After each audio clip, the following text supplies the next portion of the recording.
Hi, I'm Sean Walker from iTrain Hockey. Today we're going to be talking about how to raise the puck for all of our shots. We're going to separate the video into three different types of categories. One, forehand shots, like forehand wrist shot, snapshot, wrist snap shots, as well as slap shots.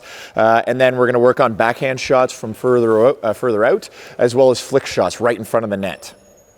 Okay, the first shot that we're going to be taking is a wrist shot or snapshot or wrist snapshot. So when we wind up, it's all really about the bottom hand. We're going to flex our stick and we're going to be pushing down into our stick throughout the weight transfer phase.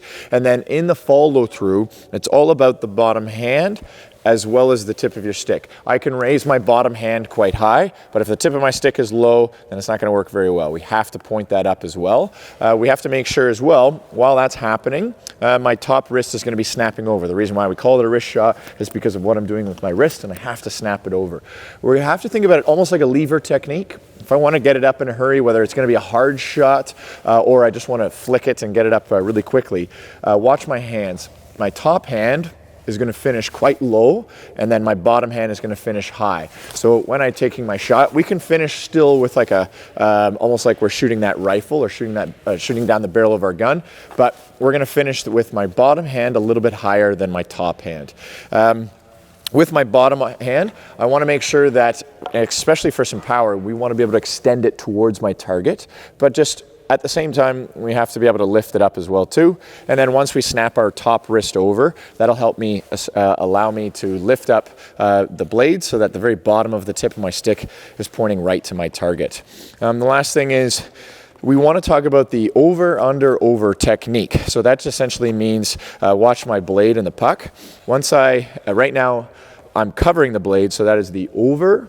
And now what I'm going to be doing is, as I'm going through the weight transfer phase, it is literally a half of a second where I have the puck on the heel. It's going to begin to slide to the toe. And then watch what I'm going to do. I'm going to open up my blade, not too much, but the blade will open up. And then I'm going to come back to a complete close. It's really important that when you open up the blade, the arm is going to be pushed towards the target.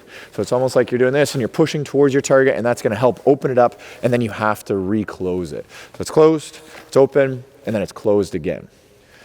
Okay, whether it's a wrist shot, a snapshot, a wrist snapshot, or even a slap shot, we want to make sure that our bottom hand is pointing up nice and high. So in terms of correction points, I find like a common error is this. A lot of players are like, I can't lift up the puck. It's literally because you're pointing here. We have to just point up higher, okay?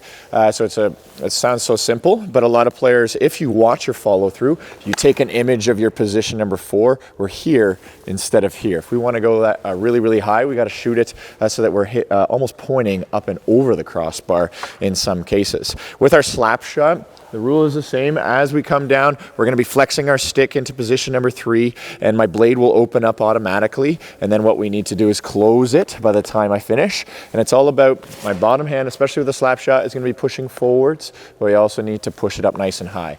This general motion needs to happen quickly. If I do this and then this, that's not going to help. It has to be all in one nice smooth motion. The same goes for a wrist or a snap. We can't go to here and then lift it up. It has to be in one motion where we lift up that bottom hand. It's almost like that lever technique. And then at the same time, we snap our wrist over. Have to finish high. Okay, let's move on to the backhand side there. Let's start with the top hand first. When I grip my stick with a backhand shot, my blade is going to be sort of right down the middle. So if you look at it from this angle, I'm not going to be underneath it. It's going to be right in the middle, not going to be over top of it. Right on the backhand side, right on the heel. By the time I push the puck forward, I'm going to be pushing this arm in the direction of my target if I'm shooting it here.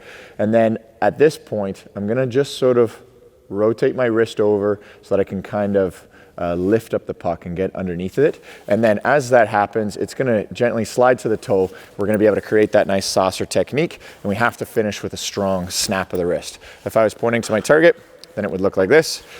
Look how much that blade is moving up and then over. It has to be a very fast motion. If you get stuck here and then try snapping your wrist over, we're not going to be able to lift it up very easily.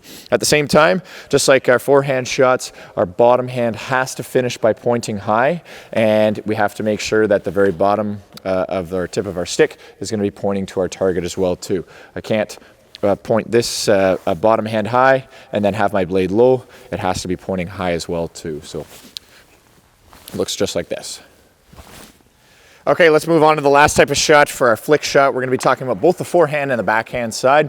We're going to place the puck not quite on the toe, not quite in the middle of the blade, but just somewhere in between there. I want you to grip your stick as hard as you possibly can on the forehand side, and whether it's a snapshot where you separate the blade with the puck or you have them together, I want us to set the appropriate angle. So the appropriate angle would be this, where my whole blade is on the ice, and if I want an even higher angle, let's say, I might lift it up a little bit more, but we don't want to over exaggerate it too much. If we just give it even a little bit of a lift, then it's going to be really easy for me to lift it.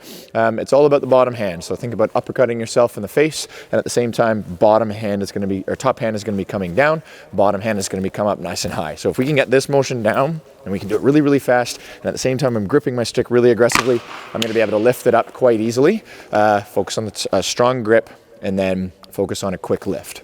On the backhand side, we want to place the puck anywhere between the middle of the blade and the heel. The heel of the blade looks really good, especially if we want that puck to saucer. And again, it's all about that bottom hand and creating the saucer technique. Watch this arm punch down at the same time of this one pointing up nice and high. And then when we're done finishing, if you ever feel like, I didn't lift it up high enough, it's literally just because the bottom hand is not high enough and the tip of the stick is not high enough. If you point to here, and you expect the puck not to go, for the puck to go higher than this, it's not going to. Okay, we have to point it up nice and high. I want to hit the crossbar, I've got to point it up nice and high.